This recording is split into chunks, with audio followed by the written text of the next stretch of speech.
Well, I tell you what. Okay, we should be connected now. Looks like I got a virtual camera going. I got OBS going. I got Billy Luedtke here from Intuition Systems going. We are live. This is the Weekly Doots live stream. It's all about showcasing the best of the week from the Ethfinance community on Reddit. This is a read-along reaction series, and if you want to follow along, head over to dailydoots.com, designed and produced by our very own Hanniabu. And while you're at it, go grab today's big POAP. Thanks to Tricky Troll for capturing and curating each day's Doots, and the A word for curating this beloved weekly list. As always, if you know someone who wants a piece of this action and wants to join us on the show, send them my way. We're going to jump right in. I think I'm sharing my screen here. Let me switch over on my Discord. Okay, here we go. We're going to go down the leaderboard for this week. The Doots Rich list starting at number 10. Hanniabu moves up to 56. Scientist at 59. K-Brought Steady Eddie at 60. Set One Less at 62. 696 underscore ETH is at 66, and I can't wait for him to get to 69. It's a great meme number for 696 ETH. Benito 2030 at 67. Tricky Troll at 69. Haha, he made it. Crypto Currency moving up to 81. Logri the Bard moving up to 84. And Super Fizz moving up to 127. That is your rich list for this week. Let's dive right into the opening bits here. But before we do that, I definitely want to give a chance for Billy to say hello to our audience. Hello, Billy. Welcome in. Hello, everyone. Thank you so much for having me. Really excited for this. Me too, man. This has been a long time coming. I didn't realize that we already knew each other for a long time, and it's finally good to put together the dots for our listeners. We're going to jump back into the opener here with the Morning Trinity. Hey, Chibi chimes in Ethereum. Frank the Tank gives us a ratio of 0.057. That's a number I did not think we would see. And Timbuck9 at $1,539. Your weekly haiku via JS Tiers. Who wants a T-bill? Why not a savings account? Staking is the thrill. How does he do it? JS Tiers with our weekly haiku. Congrats again. We're going to go right into the queue brought to us by SpaceSider, curated at validatorq.com, another website created by our very own Hanniabu. Your daily beacon chain dose. Number of active validators, 850 some odd 7,000. The pending validators joining, roughly 500, and the number leaving, roughly 0. The entry queue is down 1,000 from yesterday's number. It will take roughly 5 hours for the entry queue to clear. These figures are based on the entry and exit queue at the time of posting and can also be tracked at validatorq.com. And then finally, our shit post of the week, because we always like to save the best for first. You need a story. This is by Minimal Gravitas, who's absolutely been on fire. You need a story before bed, Fizz. Super Fizz. Here we go. To punish Ethereum, Moloch created a woman named the Community, molded to look like the beautiful goddess Aphrodite. Zeus brought her to Earth to be Ethereum's wife. He was taken with her beauty and wanted to marry her despite his developers' warnings of the god's trickery. As a wedding present, Zeus gave the Community a box, telling her never to open it. But as Zeus knew, the Community was degen. She couldn't stay away from the box, and the urge to open it overcame her. Terrible things flew out of the box. Centralization, MEV, scams, Bitcoin maxis, disinformation, LSTs, charlatans, and exploits. All of life's miseries let out into the world. As quick as she could, the Community slammed the lid of the box back down. The last thing remaining inside of the box was hope. Ever since, Ethereans have been able to hold on to this hope in order to survive the wickedness that the Community had let out. My God, what a banger of a shit post. Thank you, Minimal Gravitas. That was excellent. Oh, man, Minimal Gravitas has just absolutely been on fire. Okay, we're going to pivot right over to Billy Luedtke. So Billy Luedtke is the CEO, or at least a founder or co-founder. Maybe you could correct me on that, on a project known as intuition. And so for the sake of time, I'm going to shut up because I want everybody to listen to Billy talk about what it is that intuition is. It could be as technical as you could imagine when he gets through it. But first of all, it's an honor to have you here, somebody that's been in the space for so long. And as we chatted one time on a Zoom call, you actually remember being an ETH trader and this guy sitting by a fire pit. And I was stunned that anybody watched that stuff from way back then. But it's an honor to have you here, Billy. Thank you for joining. Thank you so much, man. And it's an honor to be here. Yeah. Like, oh man, I loved your early videos. I've been tracking Ethereum and in the space, like the Ethereum space, since March of 2014 when I went to my first Silicon Valley Ethereum meetup, and have been kind of hooked ever since. I want to make sure the listeners heard that you went to a Valley Ethereum meetup in 2014. Yeah. There you go. Maybe it was the first Silicon Valley Ethereum meetup. I don't know. It was definitely one of the early ones, and honestly, I got really lucky. Like I was in the Bitcoin world at the time. I was kind of a Dogecoin maxi at the time as well, because Bitcoin had gotten a little bit too serious, and I was at this party in San Francisco, and this guy was like, "Oh, have you heard of Ethereum? This like white paper just came out," and he just explained it honestly better than anyone's ever explained it to me, even to this day, which I'm so thankful for, because it got me so intrigued and interested. Because if he explained it poorly, I would never have dove down the rabbit hole. And so I just went home, started researching it. And I was like, oh, dude, like this guy Vitalik is going to be here next week speaking at this meetup. We have to drive down. So like me and him and this other dude just drove down to the hacker dojo in Silicon Valley. And I was just like, oh man, I just met so many of the smartest people I'd ever met in my entire life. And I was like, this is the place that I want to be. And then you found an ETH trader on Reddit and instantly became dumber, right?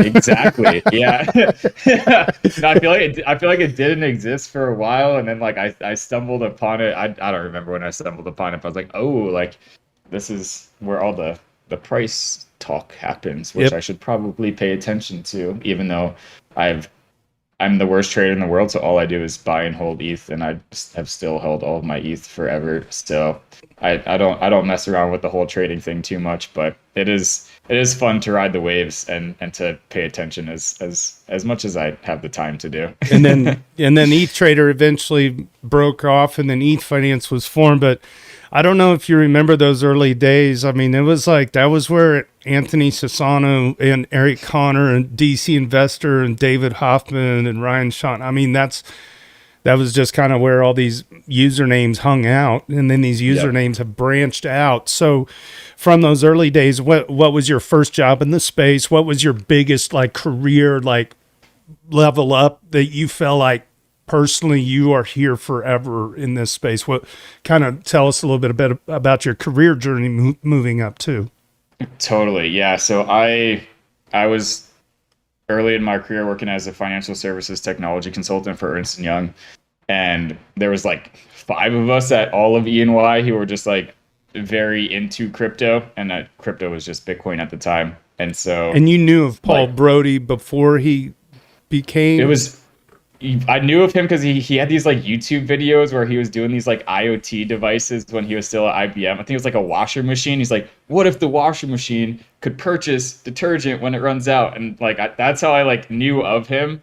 But yeah, we like were doing the whole EY blockchain thing like pre-Brody, and then this guy Angus was led the charge and really was the driving force behind like making it actually happen. And so small cohort of us, like Angus. We all like rallied together. Angus pitched it to leadership, and the EY blockchain consulting practice was formed. And so from that point forward, I kind of had a talk with my partners at the time. I was like, I will be doing Ethereum stuff full time, period. I would love to do it here, but if I can't do it here, I'll go find somewhere else to do it. And so then I was in the blockchain consulting practice at EY for a while. And then that was the entry. But then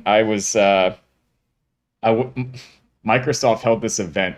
I think it was called like the Microsoft Blockchain council or alliance or something where they got like everyone into a room that wasn't IBM, because IBM Hyperledger was kind of dominating the market at the time. And they're like, how do we kind of like compete here?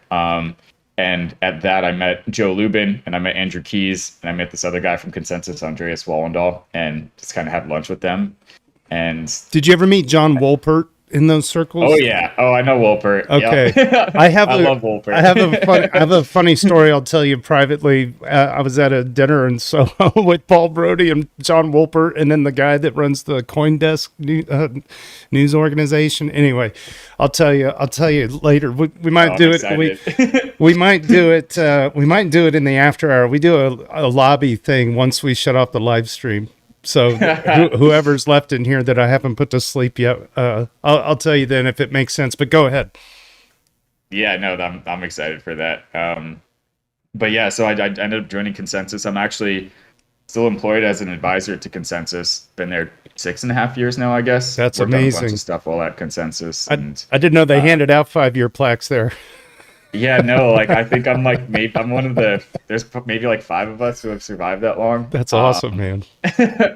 But yeah, it's been an incredible journey. I'm so thankful. And one of the things that I did while I was at Consensus, so back when I was at UI, I was building these KYC POCs, and then it led me to like this founding meetings of like the Decentralized Identity Foundation, which led me to meet the Uport team. And so when I joined Consensus, I ended up like working with Uport, which was the first kind of self-sovereign identity thing. I've got my Uport. You got your Uport. Yeah. Oh my God, that's incredible. Yeah, I was definitely really early. I'm like, I've already been hacked a couple of times. Here, take it.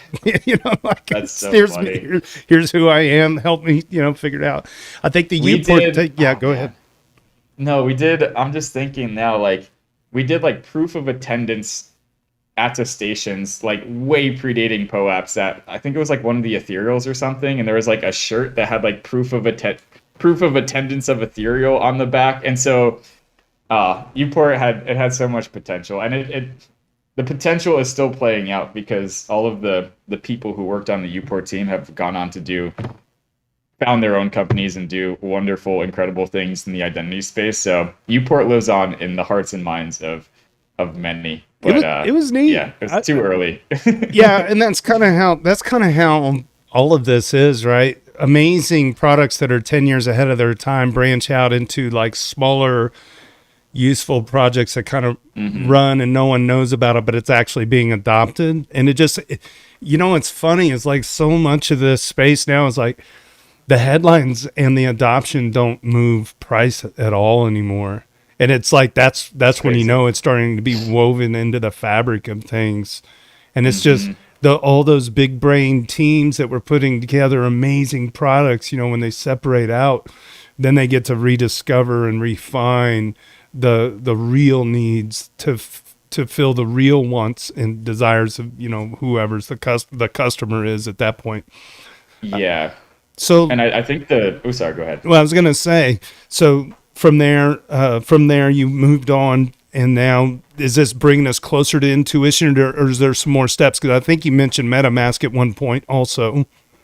Yeah, so there's some more steps. So I started this like little internal R&D group at Consensus. I started DevRel at Consensus. I was like helping with this initiative called 1 million developers too, where we're trying to like Joe had this speech where he's like, we need 1 million developers. And so and he's like, can you help with this? I was like, I will try. I don't know how we're going to get 1 million developers, but it's the Balmer moment, right? Yeah. Joe Lubin's sweating on stage, but he's not actually yelling on the mic. He's saying, Billy. Yeah, that was awesome. I've loved every moment of my Consensus journey. And so like what brings us to intuition was just because like I did this identity work, like when I architect I was also a solution architect for our enterprise team. And so when I like architect Web3 solutions, I just like always had this identity slant, because identity is kind of foundational to literally every use case that's out there. And so it's just like, oh, you like need this to do a lot of this other stuff, or like it should be a foundational component. We've circumvented it with DeFi and NFTs and have done some pretty awesome stuff, even in the absence of the proliferation of decentralized identity. But once we figure all that out, like a whole new world of use cases open up. And so Yeah, where intuition kind of spawned from was, I guess, 2.5, 3 years, whenever the height of the bull market was. I was just doing a ton of angel investing and advisory work. And my unique value prop to people was, hey, let me just connect the dots for you. I've been in crypto for 10 years. Let me just tell you who's come before, who exists now, the best practices, tooling. Oh, you're hiring this person. Maybe I've got some information about them or something. And that works super well. But the problem was I was on all these calls all the time and I didn't really like the calls. And so I was like, what if I could like somehow disintermediate myself here? And so I just like took my mind map of Web3 and put it in this little application. So instead of needing to come to me to ask me things, you could just go and find my information for yourself. And I just started using this to keep track of my own stuff.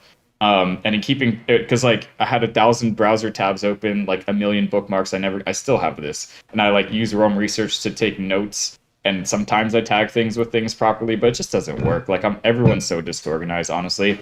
And so I just started using this tool to keep track of my own stuff.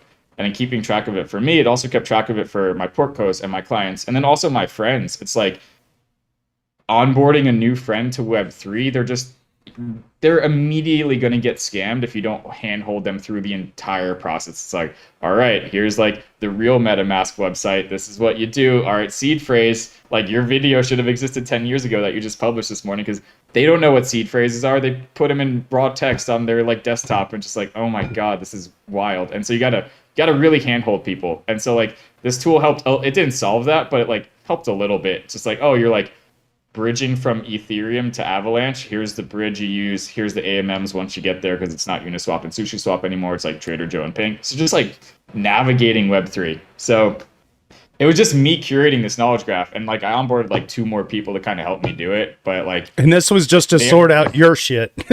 just to sort out my stuff, and then like help other people too, so I didn't have to like talk to them as much. So I'm kind of an introvert, and so That makes sense. I mean, the way I'm thinking about this is your brain only has a limited amount of time and attention to give to all the things that you've discovered to be true and right and worthwhile. Mm-hmm. And so this allows a place for you to just quickly draw on that knowledge base, but also make it a shareable like credential or something where it's like, this is the Billy path to the sky, right? I'm not going to talk to you about it. Just that's what you do. Here it is. And then the people can trustlessly like navigate whatever it is you're thinking about. Yeah, and so that was the origin. But then what it evolved into was like, okay, well, what if like anyone could publish information to this knowledge graph? And what if people were incentivized to publish good information to the knowledge graph? That'd be pretty interesting. I don't know how that would work, but like if we could do that, that would change Web3 forever. Not just Web3, kind of like every industry. And so in 2017, you'd have a token sale. We'd have it in 2022, you would have a governance token, right? Yep. Yeah, I missed those waves for better. Yes. But yeah, basically like I just got obsessed with this idea and started trying to technically architect it. And what it started to look like was this combination of all of these various decentralized identity and data and finance primitives that have been emerging over the past couple of years. And so like the world view that you just painted of, like here's, let's say Billy's worldview of Web3 and maybe the things that he recommends you interact with or the path that you want to follow for onboarding. That's great. And right now there's so many centralized platforms that kind of like present to you their curated worldview. And you got like centralized entities managing like lists of things or like paths.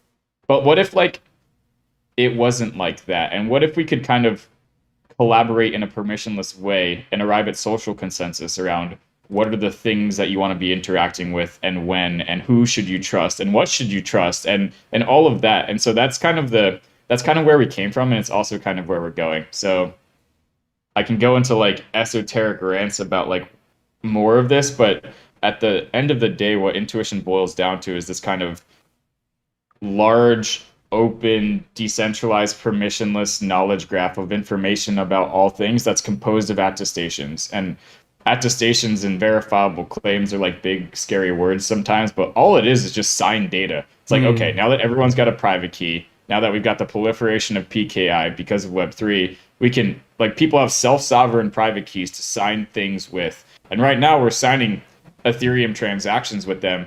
But like, what if you could sign messages about things super easily? That'd be interesting. And so that's all. It's just like signed data. And so once you have like self-sovereign keys signing data, you just like know the origin of the data. So for things like misinformation with AI, it's like we already can't tell what's real and what's fake. And so we need this like cryptographic proof of origin or origination. And so just like the whole point of intuition, like have this big knowledge graph. And the way that we build out the knowledge graph is not through like us centrally curating it. It's through the wisdom of the crowd. It's kind of like incentivizing through these game theoretic mechanics, like the crowdsourcing of this singular knowledge graph that has information about all things. And when you just like, when you start capturing this information, capture it properly, have people sign the data in the form of attestations, capture it in a semantic format so that's very easily indexable and queryable and machine readable and consumable by all apps across the web. And so what the vision of the future looks like that I'm really excited about is like every app can tap into this singular data lake, this like live dynamic crowdsourced singular data lake, as opposed to like everyone having their own little data silo and needing people to bootstrap their identities and their reputations from scratch. And not just people's identities, like the identities of all things. So let's say you're creating a, what is it, Shopify storefront.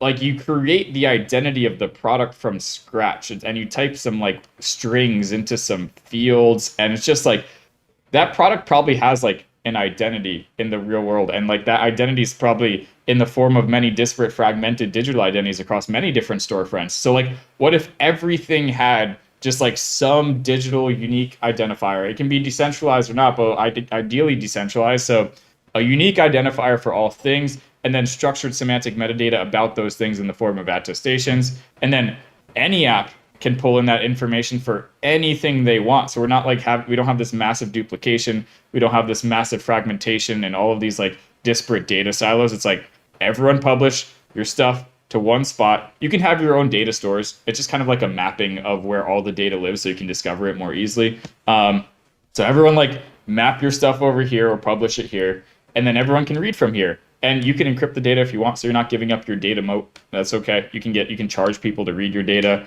And then people can hit like a singular API to get the data they need about the identities of the things that they want. So instead of needing to integrate with 1,000 different APIs to pull from Twitter and Facebook and LinkedIn and Reddit and whatever else, you just like, you aggregate all of the information one spot and then have singular API that every app can tap into to like post data or read from. So that was a very long-winded explanation. No, I like that. No, I loved it, and I think this is it's a project that has it could have two very, very distinct purposes. On the intelligence front, it'll fight AI, misinformation, disinformation, and then on the products and services front, it'll fight fraud and fakes. And so it's kind of I go back to this, and I won't go through the whole parlay of it because I think I've mentioned this before in this chat, but one of my big things I think blockchain can solve is the UPC symbols on products, to where we don't have just one pair of Nike. Well, let's take something even simpler that gets stolen every day, which would be razor blades from CVS pharmacies. You know, people just ransacking these stores. What if each package didn't have a UPC symbol? It had its own identity for the purposes of keeping information private on the quantity of them purchased, let's say by CVS, so Walgreens doesn't see it. All that the public needs to know and that Amazon resellers need to know is that this product should have been sold by CVS, and if it wasn't, it can't be uploaded to eBay. It can't be uploaded to Amazon third-party web sellers. It is now on the black market, meaning they have to find a buyer on the street for this product, which is a hell of a lot harder than the way Jeff Bezos is making money on the backs of all these other corporations that are just suffering from massive amounts of shoplifting, which is driving up prices for everybody. So the identity of people, the identity of products and services, and then most importantly, out of all of this, is going to be the identity of information itself on the That's good. attestation, the ideas and the thoughts that people have are true and original to themselves, and that they were proven to have said it because it got notarized on the blockchain by several people who were there in person, for instance. And I mean, yeah, it seems massive. It's like cataloging the entire human experience. And I mean, if we're going to have any chance to fight propaganda and AI, first and foremost, then we can deal with all the products and service fraud later. But I think it's something else I've said for a while is like the beginning of this year with AI and the end of this year is going to be completely different in terms of like the job impacts going into 2024. And I mean, I think what you're onto is like going back again to these people that left Uport that came out with, you know, projects that are going to be in the fabric of our everyday life. I think this is certainly one of them. And I see that we have James Carnley, who was a guest last week, I believe, regarding like his ideas with the decentralized kind of Wikipedia of code. And like there's all this stuff that James has been working on. I see Logri the Bard in the audience. So what I want to do is, if you don't have anything else you want to add right now, we could put a bookmark in. I would love to open up the room to see if there's anybody that has any questions. Let's do it. I am down for whatever. Sure. I've got a website. I can make some attestations about my own content. Sometimes JT does narration of that content. He can make attestations about his. Like, how do we get started on this? Yeah, that's a very good question. So we have our developer alpha right now. If you want access to like our very rough API and SDK, we can give that access to you right now. We're planning to go to like mainnet. Obviously not ETH mainnet because we're priced out of ETH mainnet, like, but like mainnet on some like non-testnet L2 by the end of the year. So the full. I would want you to get together with like Hanniabu and make attestations about all the Doots. So we've got a Doot hot list every week. You're about to hear a bunch of them, right? Why don't we get that content on your platform? Get just some automated attestations, like set up tricky trolls. You can run a script every day. And just make an attestation that links to the Reddit post with maybe the text in it. I don't know what your data availability layer is, how much you're paying per byte, but I mean, you're here, engage with our community. Let's get some traction on your product, and that's what we're here for. We're here for education. We're here for furthering the space. So hell yeah, most of the community. Let's do it. That sounds great. James, and thank you. James, I saw you unmute. I sure hope you want to talk, man. Oh yeah, hi. I'm a big fan of your idea, creating this like one database made of attestations. I wonder, like, attestations are good for static data, but how do you think dynamic data like lists are going to be handled? Because I'm making a project that called the Ethereum file system that deals with this. Nice, amazing. Yeah, so there's a bunch of different ways to deal with kind of like dynamic data, like Ceramic Network and ComposeDB do it relatively well. Our kind of approach to it is you kind of have. Oh, sorry. Go ahead. I didn't. No, Zombie was unmuted. Go ahead. Oh, gotcha. Keep going, Billy. So the way that we deal with it, at least rudimentarily in the beginning, is you basically have. I'm gonna butcher this explanation, but you have like statements, and then you have the state of each statement at any given point in time. So like we're kind of in the current attestation world.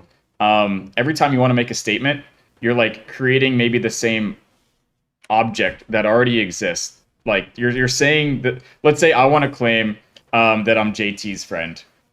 Current attestation infrastructure, I can totally do that. And then the attestation can have two states. I can either be saying it, yes, or I can revoke it, and then I'm not saying it anymore. And that works well. But what if JT has 10,000 friends?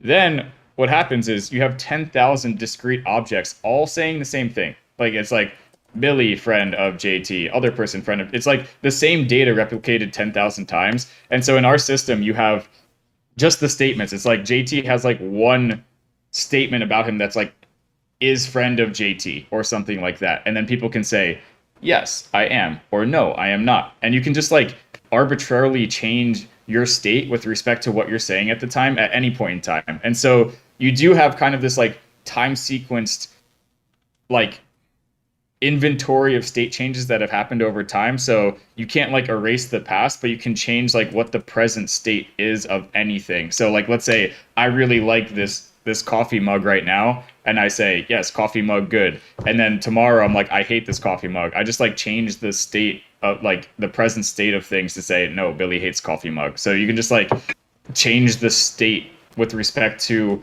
what statements you are saying at any given point in time. At any given point in time. Does that kind of make sense?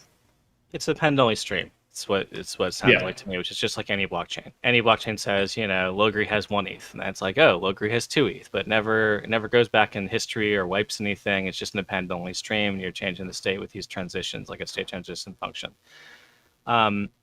What occurs to me is I think you're going to get light engagement on this, unless you get something like AI in order to sort of classify, like observe and then classify your attestations about what you like or what your inventory is or whatever, right? You have to have something that passively monitors the world and updates these states based on its classifications, because otherwise I just don't think with human attention span you're going to get like a critical mass of these things. No, that's a good point. And so there's many different ways to kind of like build out this knowledge graph. One is definitely going to be, just AI scraping the web and publishing things to the knowledge graph. But the one of the core things of intuition is we all have all of this data in all of our heads that we're not necessarily capturing right now. So like, I've never written an Amazon review. I've never written a Yelp review. I've never done a LinkedIn endorsement. I've never liked a YouTube video. I click 5 stars on Uber every time because I don't give a shit. And if you look at the data, like 97% of people are just like not really publishing data to these platforms.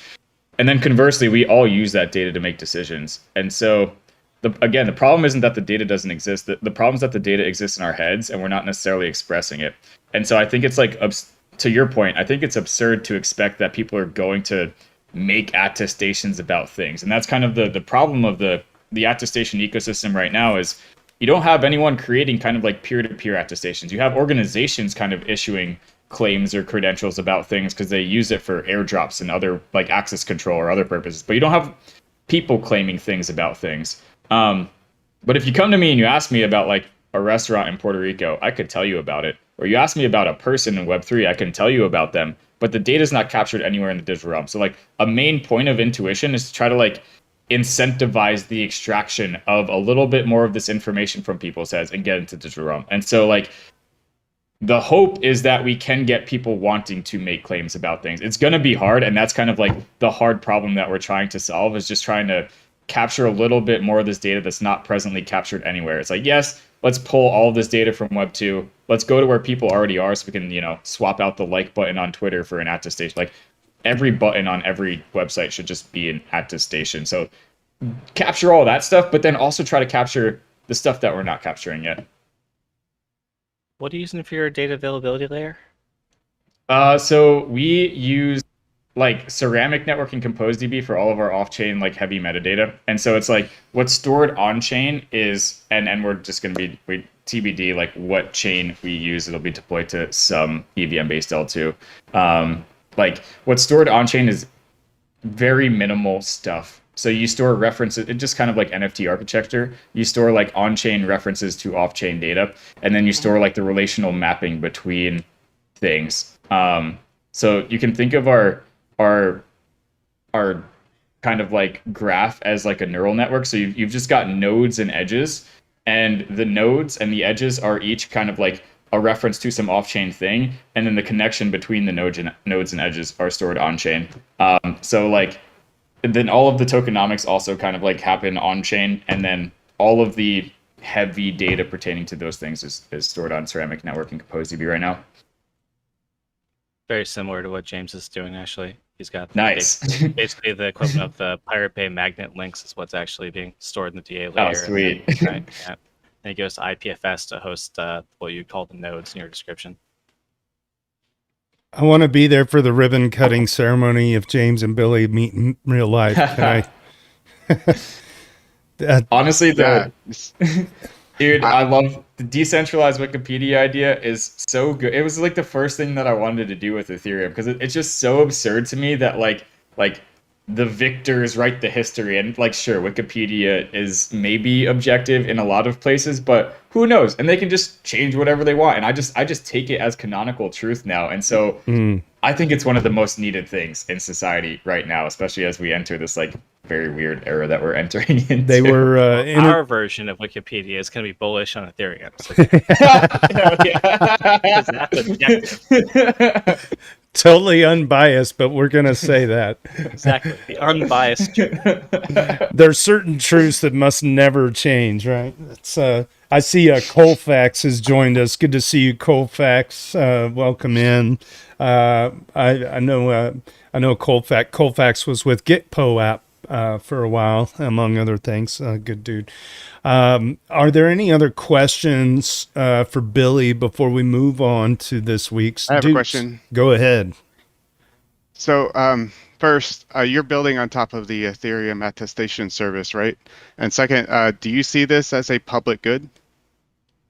So there's pieces of it that are definitely public good, then there's pieces of it that aren't. And so what we view as like, and so also we're kind of like, basically you can think of us as like maybe an extension to EAS. And so what EAS is really good for right now is kind of like these one-to-one deterministic flows. So let's say you know that the counterparty in your kind of like authentication flow is, let's say, the US government, and you want to request like attestation from US government that like person has passport, or it could be like a Web3 thing. Like I want attestation from Gitcoin passport that says person has connected these social accounts. Like these more simple flows, ES is so good at that. You can do so many incredible things with it already.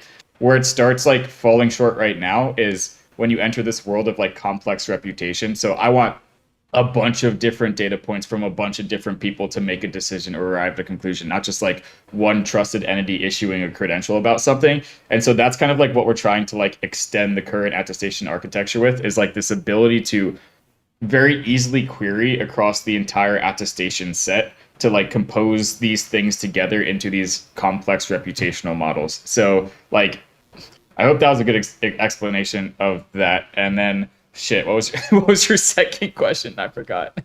Well, like, I was just asking, is this a public good, or are y'all planning on making money? Yeah. Can anybody use this?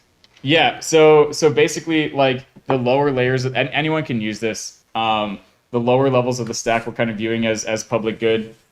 Maybe we collect some sort of fee revenue so we can self-sustain, TBD.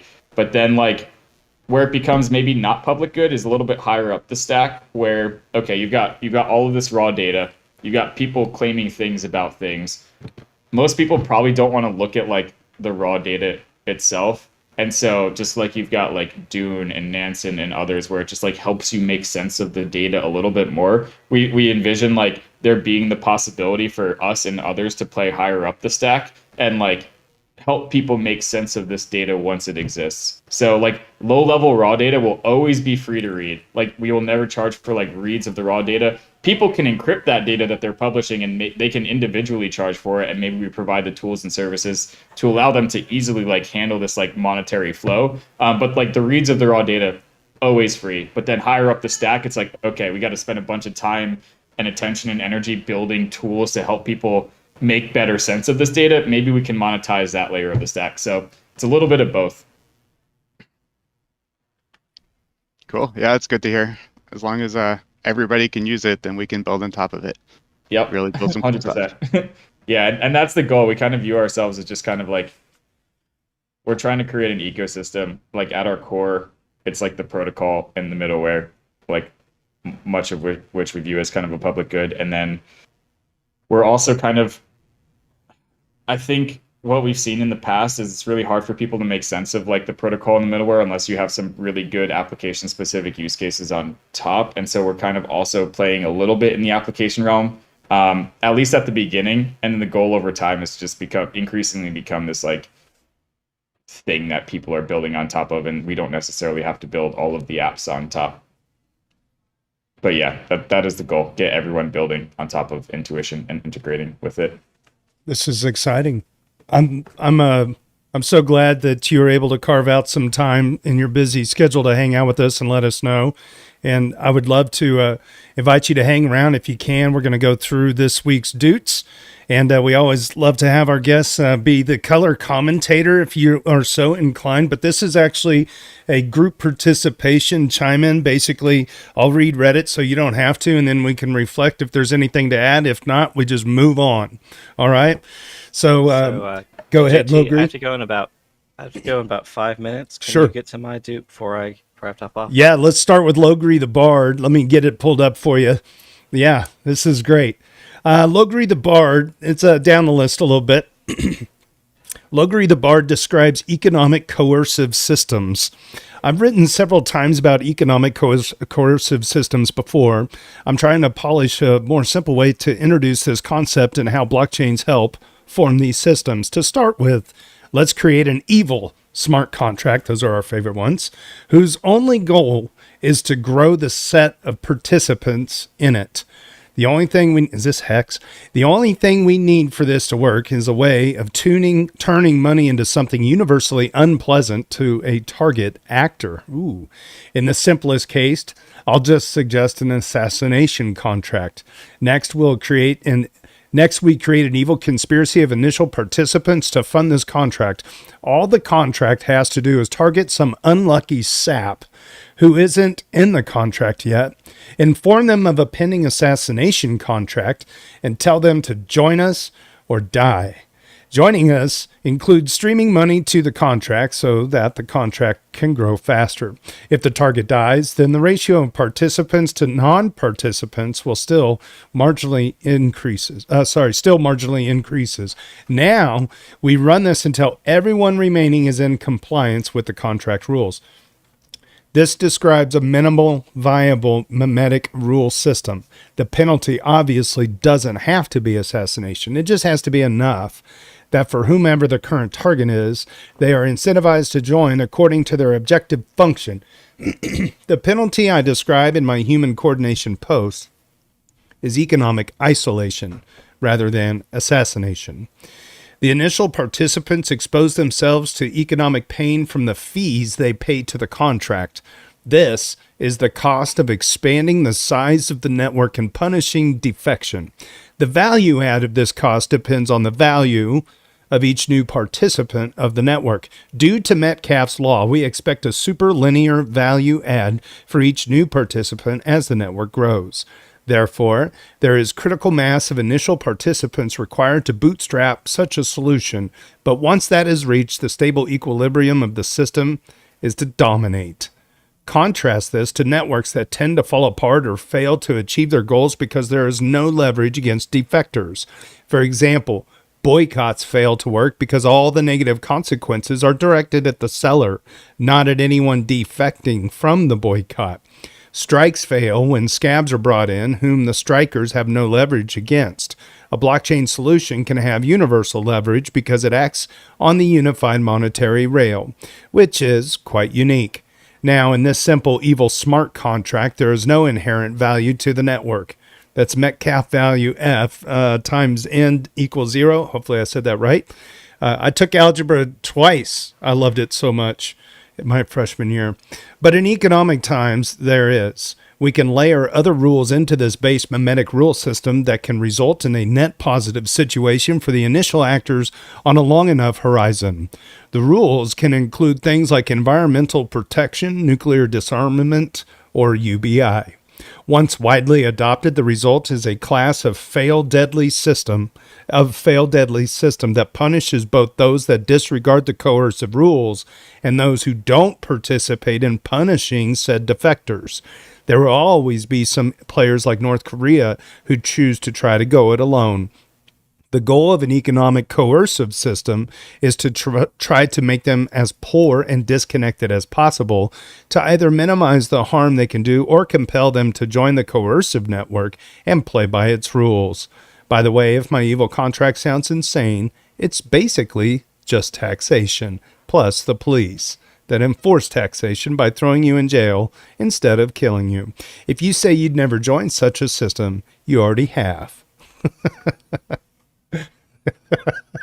It takes a while to wrap your head around what Logre's saying, but that's a banger, huh? That's interesting. You do such a good job of like figuring, like putting things that humans do in like a potentially a Web3 way that, I mean, that's interesting. The boycotts don't fail because it's attacking the seller, not the people defecting from the boycott. That's interesting. Yeah, or when you have strikes, right? And the strike fails because the company basically the systems fail to expand when there are actors that are beyond the ability of the system to influence.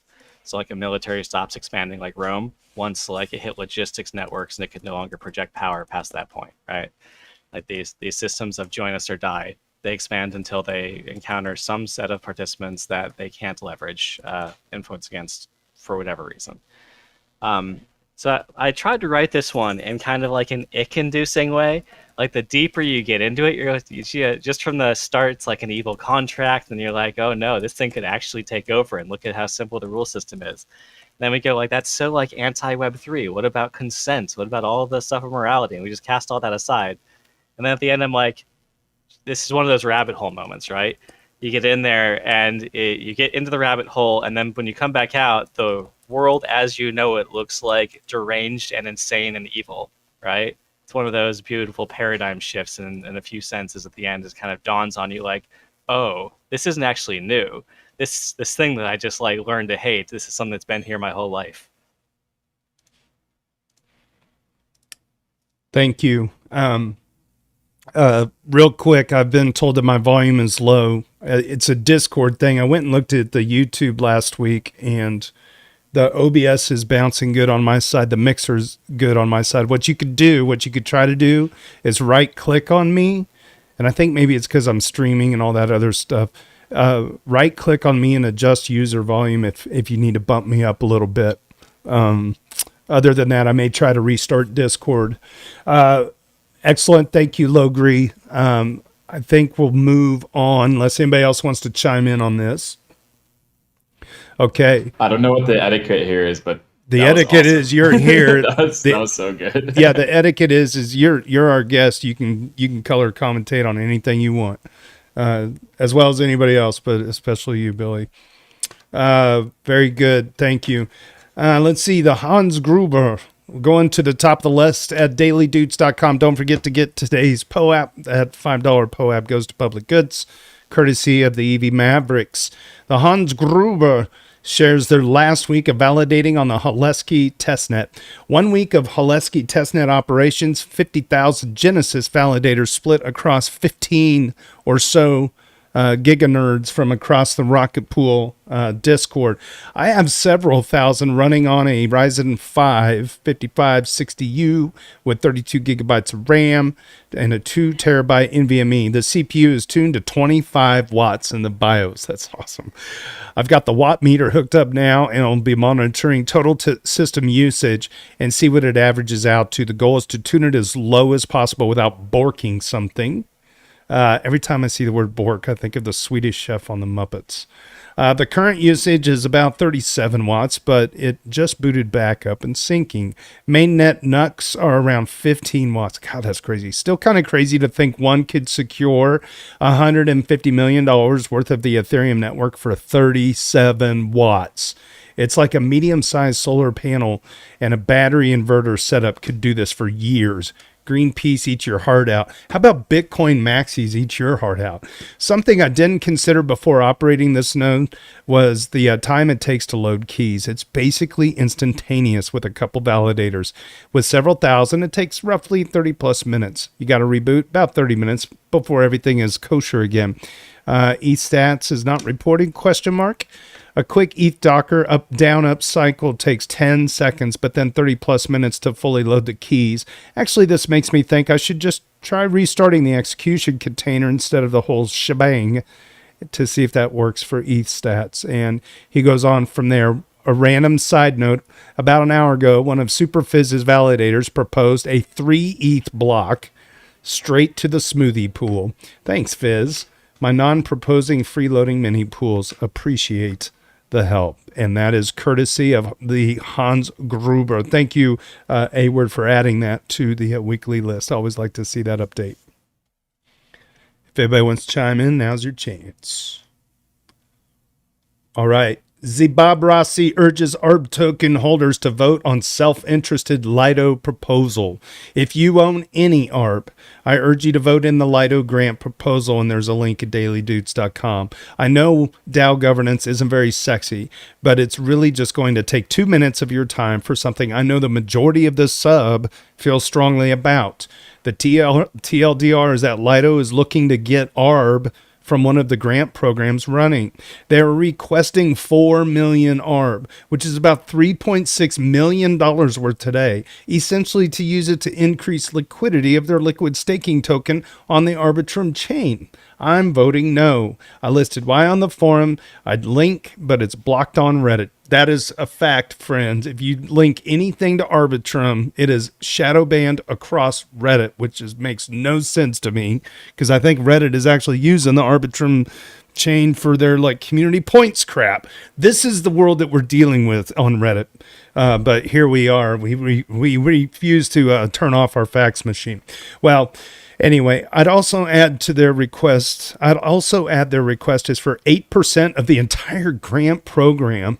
It was 10%. They lowered it after a ton of negative feedback. God, those guys are angels. They lowered it from 10% to 8%. What the actual... Okay. Also reposting a request from earlier in the week here. And there's a link to it. Let me open it up real quick. Okay. It's been removed. Let's see. Yeah, it's just talking about round 2 on Tally 24. Blah, blah, blah. Yeah, it's more ARB stuff. He links. You can look at it. I simply wanted to get it at a different time of day before the weekend in case it was missed before due to timing. Oh, it's a repost. Okay. Okay, Bob Rossi. Bob Rossi has been a delegate for a long time, I believe, also with the Arbitrum stuff. So thank you for bringing that to the community's attention if anybody wants to chime in on that. All right. Moving on, M.I.K. Keller, I guess Mike Keller, maybe, shares their ETH thesis in a standalone post. Ooh, we have a top-level post. What a rare treat on Ethfinance. Yeah, almost everything's in the daily. Somebody's feeling bullish on the top level, which, that's great.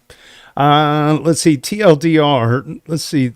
Oh, I'm posting this here because I wanted to respond to the post in our Ethereum asking about what we think will happen to Ethereum in 10 years. And I hit a 10,000 character limit. And I think a full post should be dedicated to the idea and thesis anyway. The TLDR, Ethereum is the continuation of the evolution of the internet and will be the foundation, for technologies and ideas we never would have imagined ever existed. Similar to how we wouldn't imagine Uber or Airbnb 20 years ago, and Pinky Doll making $7,000 a day from people buying emojis 10 years ago. I'll also give price targets and the logic behind them. I think we can see ETH exceed 100,000. I'm making sure I laugh extra hard. That way that it can be brought back and thrown in my face when it actually happens. Please do. And actually a lot further than that. And I will explain my logic. This is a rather lengthy post. I wish I could paraphrase it. I feel like I don't even want to start reading it. Let's see if there's any more TLDR, but this is a big, big post. In fact, I need to bookmark this in Billy's world and take a look at this later on. I guarantee you it's going to be good. I always like these posts like this that are just, it's everybody in the room is kind of in agreement. I mean, we chuckle at 100K. I feel like I'm really doing this post I should probably do this as a standalone video and then put it out there on the EVMavericks YouTube channel, because it may be something that people want to listen to while they're driving or whatever. It's just, when we look at the parallels, let me do this. Let me do this first piece here. I first heard about Bitcoin in college where I was studying computer science. I was always interested in new technology, even since I was a kid. I first got the internet at age 11. Okay, so this guy was around. Must have been a Juarez group at 12 and was doing my best to learn how to program, basically be a wannabe script kiddie hacker. And bookmarked Bitcoin, checked it out a few years later. It was at 75 cents at the time. Okay, so this is somebody who has seen the industry from the beginning of the internet. This is a reoccurring theme in these chats that we do here at the EVMavericks podcast, because there are some people that are older like myself. We saw the beginning of the internet, right? We were around and had our little 56K modems, and I mean, it would take us all night to download like Smells Like Teen Spirit on Napster or whatever it was we were trying to get at the time, or God forbid, a picture of a naked lady, right? That would take a long time. I mean, it was just one of these things where it was just like the possibilities were just exploding in our head.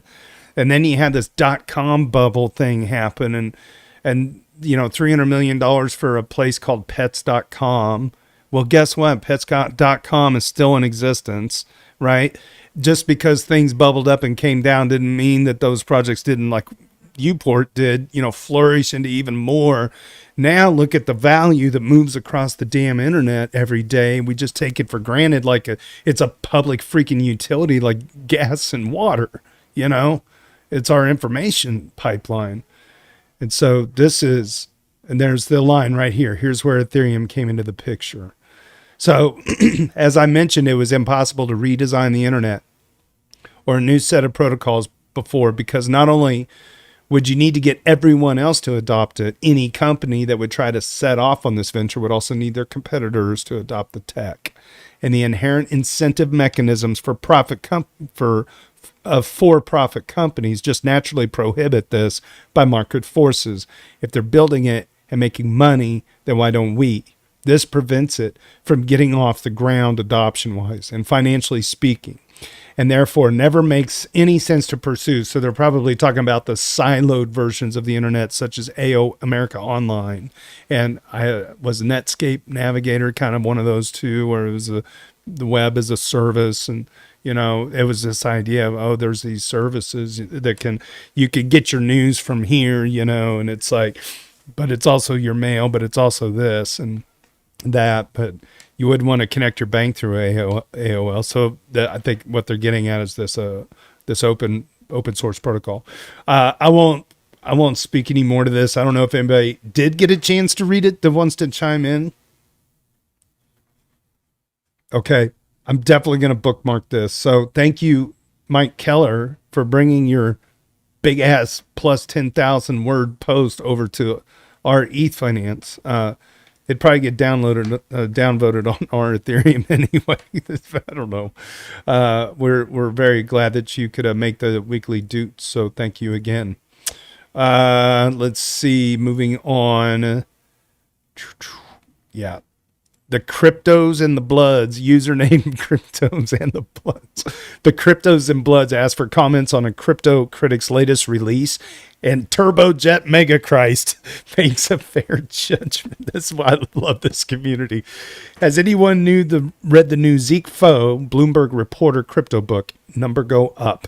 Judging by the blurb, calling crypto a $3 trillion delusion, and the kind of people passing it on Twitter, a lot of mainstream media reporters and anti-crypto activists, my tentative feeling is that it's just a masturbatory fantasy for the, quote, I always knew crypto is a scam and I'm glad it's finally dead, end quote, crowd.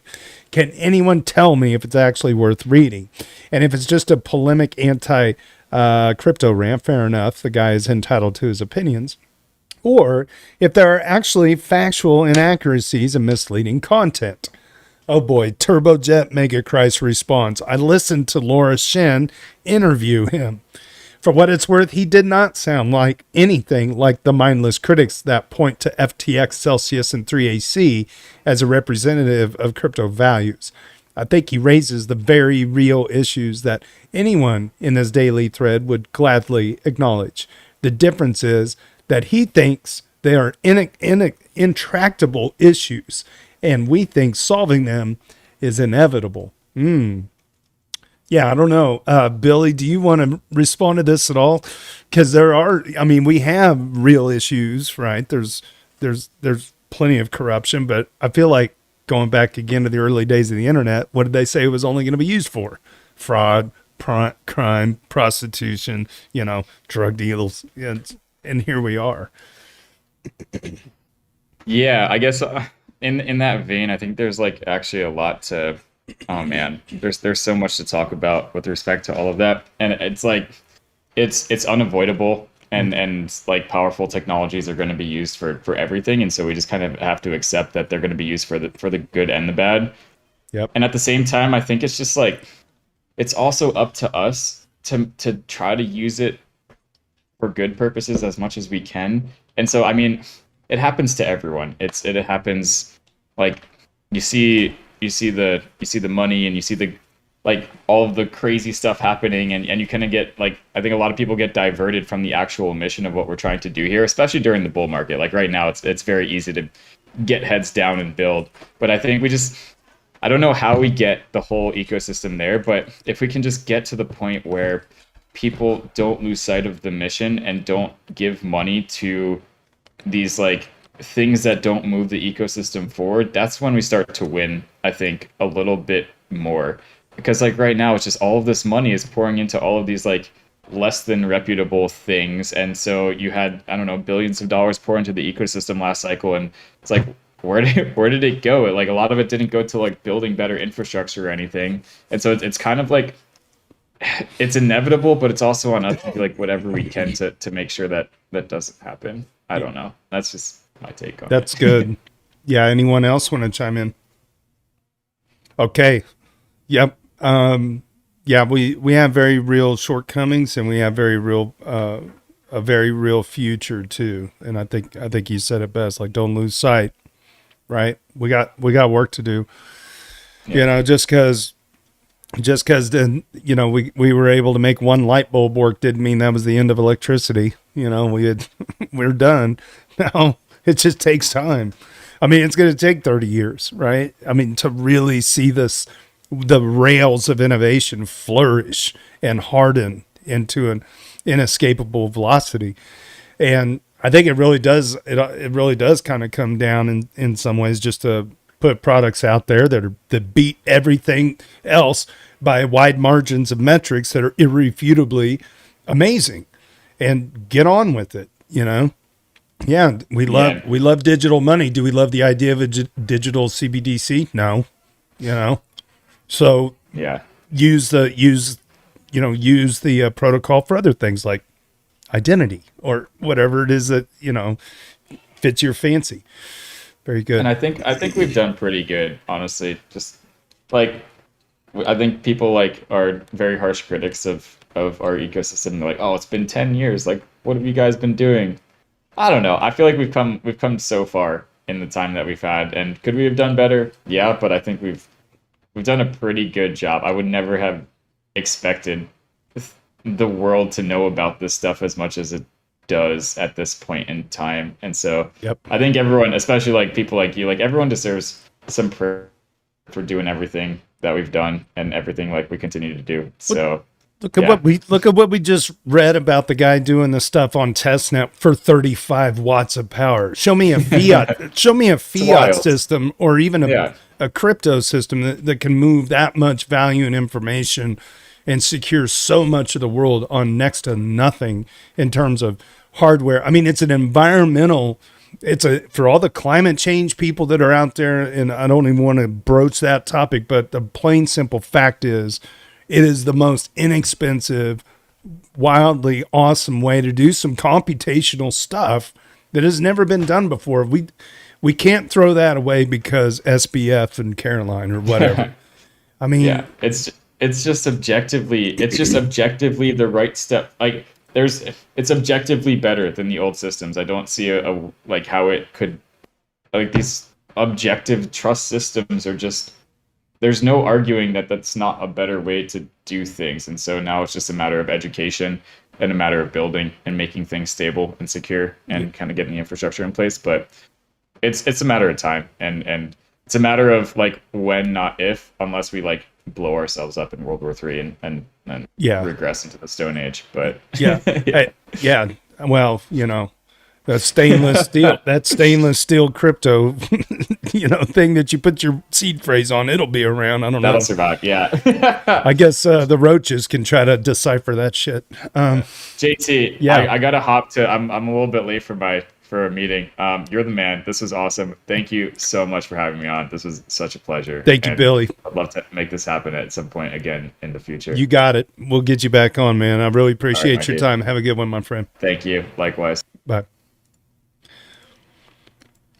All right. Very good. Okay. So let's see.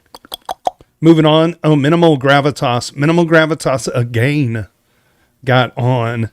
This is excellent. Okay, so Minimal Gravitas made the Weekly Doots twice, once for the glorious ship post earlier, and now for something a little more important, which is the Arbitrum delegate update relating to Lido.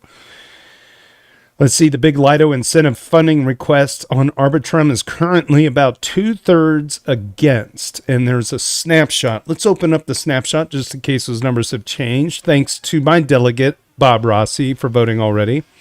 Ethereum ecosystem OG Griff Green has voted no as well. If your delegate hasn't yet voted, then get in touch with them. Some of the biggest delegates like L2Beat and Limpio haven't voted yet. So there is still a chance that this gets passed, which would mean 4 million ARB tokens being used to incentivize Lido's LSTs. Also, shout out to Hanniabu, who has probably put the most work into pushing back on this one. And the DAO vote, let's see, it says against is at 43%, for is at 37.82%, and people actually abstained, which is a whopping 18.78%. Why would do they abstain? Do you have to vote to show as abstained on these things, or does it do it or is it saying abstain means they just haven't voted? There's a difference. They should be not in attendance. Abstain is more of an active. I don't know. So maybe somebody could help me with that. So there's your snapshot. It's at 43.4 against. Okay, Minimal Gravitas. Thanks for bringing that to the daily. And Superfizz outlines his staking values. Oh, legend. God, he's a legend. A few days ago, I shared Diva's vampire attack against Lido, and someone asked what my incentives were. It got me thinking why people are skeptical of my motives when the things I share seem so obvious to me. It causes me to realize that the criteria I evaluate projects with may not be as clear to everyone as they are to me, and I wanted to demystify that by sharing the ways I look at staking projects. I've been developing these ideas since around 2018, so they are old hat to me, but I want you to have the same framework I have. Alignment. Is the product aligned with the success of Ethereum, or is it a business proposition? This can really be hard to figure out, but I pretty much listen to the first words out of a project's lead's mouth.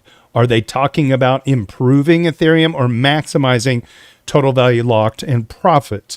The answer to these questions tell whether a project is a public good or a windfall opportunity for investors.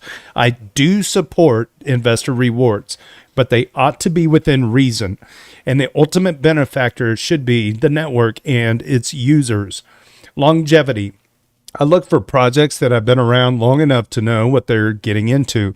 This is why I'm terrible, and this is why I'm a terrible angel investor. Young projects don't have this acumen, and I'm not smart enough to determine whether they'll develop it in time. Longevity is one of the reasons I continue to support Stakewise. They've continued to grow and develop their product over many years. Next topic, permissionless node operation. This is a huge requirement for me. Growth of the Ethereum network requires that as many people as possible run validators and nodes, and I only support projects who allow any person who is willing to put up a bond or split a decentralized validator technology to participate. I believe A DVT validator. Okay. I believe that successful staking platforms should encourage home node operation and provide multi-client support so that the operator can choose from any consensus or execution client pair. Operators must have a stake. Operators need to have skin in the game. This means that if they're staking for a liquid staking derivative, LSD, they also need to have their own ether on the line. This is because staking is actually a voting process on the network. If an operator doesn't have any stake, they're getting paid regardless of whether the network thrives or fails. But if they have ether locked in that validator, they are far more likely to make decisions that benefit the network. Self-limiting. Any project I get excited about must support a self-limit to 22%. I don't care if they'll never get there. This is basically a commitment to say, quote, we're going to put the success of Ethereum above all else, unquote. Minimal complexity. I'm deterred by extreme complexity, and adding complexity increases smart contract risk and lowers the odds that people will figure out how it works. Now, to be honest, some projects appear to be complex because they're doing something new, but they may be doing this in the most simple ways possible. I have to confess that if I hear inclusion of an NFT in a staking pool scheme, I'm generally turned off due to complexity. Fully trustless. Staking funds need to be controlled end to end by a smart contract, not any form of multi-sig. This means that when you enter as a permissionless validator, your funds are received and managed by smart contract logic that delegates other people's ether to you. And when you exit, those ether need to be returned to a smart contract that distributes them fairly.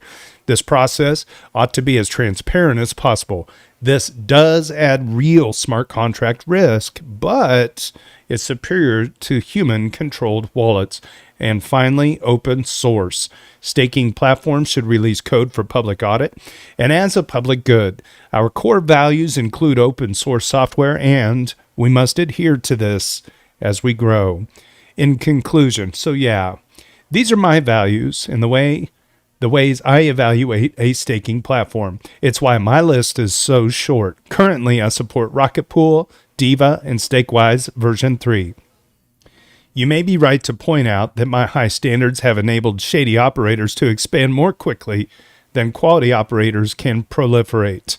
But if we're going to build a healthy network, the community and stakeholders must choose the best providers. Great job, Superfizz. Excellent post. Let's see. Nixorakish is watching the contentious Arbitrum grants proposal by Lido, Nixo weighing in. Dang, this DAO governance vote is one of the most contentious I've seen in a while. Thanks to Hanniabu for making noise about it. I had to go remember if I even have tokens, and then had to go check who my delegate was. Bob Rossi. So, which way you voting? You're my delegate.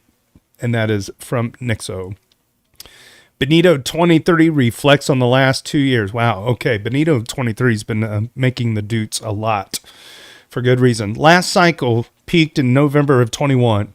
It's October of 23, almost 2 years. Obviously, we didn't know immediately at that time the top was in, but in the end, it's been 2 years of pain, crab, and more pain and more crab. A lot of people have left, and I can understand them. I don't know when things will change. I don't even know what needs to change. If we knew it, it would be too easy, but we all know it's not. But I am sure that something will change at some point in the future, and those days will be rewarding. I guess those who are left here have survived at least one cycle and learned a lot. I was thinking about my learnings from the last bull run post. Are people interested? I would be grateful if some experienced people shared their thoughts and learnings, because we probably all make different mistakes, and I think that would help me a lot. Benito 23. Yeah, so there's, what's funny is, like, I feel, this is just me speaking personally. I don't know if anybody else agrees. What I have noticed this particular bear market is that it's such an extended bear market that even people that have been through one or two of these cycles have left. But I don't think they sold. I just feel like a lot of people are just tuning out. But there's so much going on in the world that they're kind of tuning out of, probably of other things in their lives too. Like, I haven't seen a whole lot of well, that was fun. I dumped all my bags. Good luck, soldiers. There's been a bit of that. I think I saw one post where a guy sold it like 1,800. He's like, he's gone forever, or unless the price hits around 1,400 or something. So they were still not completely convinced it was dead or whatever. But it's just the number. There's some old accounts that I've noticed that I know have been through a couple of cycles anyway. And I think they just probably just moved on. They were just interested in other things, like AI or whatever, weed stocks, or I don't know, real estate, who knows. I think people diversified, and I think people grew. I mean, this is, 8 years, 7, 8 years, or even 5 years in this space it's enough for a lot of people, right? Is my guess. So I don't know if anybody has anything they want to add to that, but that's just my limited view. And Benito 23, yeah, I think it'd be fun if other people. In fact, why don't we just see if there were any replies on it? Why not? The replies. Superfizz replied, "I've learned that in a bear market I'm going to get fat because I eat my feelings, and in a bull market I'm going to get fat because I eat to celebrate. Basically, I've learned that I'm going to just keep getting fatter." And then Hanniabu says, "Just keep swimming." Alexis Kef, "I have a sell plan. What will you sell? How much of it, and where? Make sure the technical part of that plan is actually feasible. And tokens for sale are unlocked. Fiat off-ramps have been tested, and you have a tax plan. Stick to your plan, both through the bear market fear and through the bull market greed." I've mentioned this again, but Turkey Troll is the first person that gave me such advice. By the way, for some reason, I don't see him on the list of mods. There's a little button at the bottom. Okay, anyway. 696, I'm definitely interested. 696 is in the house here, too. I'd like to see how our learnings intersect. VDran responded, "Buy ETH or die, product dude. Nothing, not ever," responded. So... yeah, maybe worth going back and taking a look at that thread and see what was populated there. All right, Cheeky Gorilla shares a cool new thing for Genesis stakers. Whoa. Did you know you can easily prove you're a Genesis staker without revealing your associated address? You can see my proofs here. Let's see. And also generate your own proofs. That's pretty cool. There it is. There's the handle. This was developed by Persona Labs as a way to bring more verified pseudonymity into the world and to help on-chain actors make use of their clout. I demonstrate your qualifications for wading headfirst into the spicy LSD debate. Check out Persona's Twitter threads on their proof of system here. And there you have it. So that rounds off this week. This is the 39th episode? 39 episodes. Wow. We made it. I'm so glad that Billy from Intuition Systems came through. Love to get him back on here. He's a really sweet individual, and I've had the chance to talk to him a couple of times now. And yeah. And I'm glad James Carnley and Logri the Bard were able to interact with him a bit. James, I hope that you got a DM to him. If not, I can put you into a group, and we can go from there. You can shoot me a DM if you weren't able to find him. You could also reach him on Twitter. It's 0xBilly, I believe. It's in the show notes somewhere. All right, well, that wraps up this hour, October 13th, Friday the 13th. For our Doots Weekly. So great job. Stick around after the live stream because we continue the party in the hotel lobby on Discord for a bonus hour of popcorn. It's a fun place to let loose when the parents aren't watching on YouTube. Hi, Mom. On behalf of Ethfinance and the EVMavericks DAO, my name is JT. Cheers and big hugs from Kansas City.